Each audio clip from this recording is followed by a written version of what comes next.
Okay, first grade, you need to make sure you have your name on top of your packet before you move on. So put your name on top of your packet.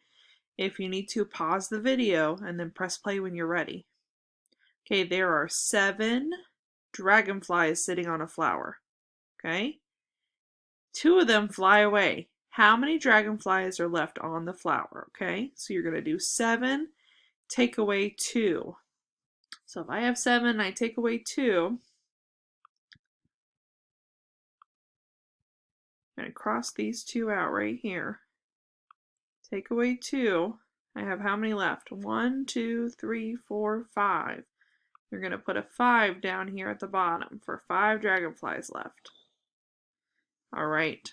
It says tell a number story, so you need to go get your counters if you don't already have your counters. You're going to use your red and yellow counters. They will be in your cubby.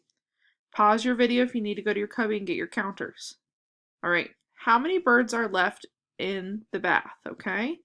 So we have 1, 2, 3, 4. 4 birds left in the bath.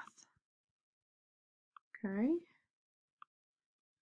How many ladybugs are left on the leaf? You guys can count how many's left on the leaf and put the answer right there. How many ants are left on the leaf? Count how many ants are left on the leaf and put the answer right there beside ants. How many butterflies are left on the bush? Count how many butterflies are there and write the number right there. How many kites are left on the ground? So you're going to have to see how many kites are not flying but are still on the ground and write your number right there. All right, it says there are 4 people hiking on a trail. 2 people go home.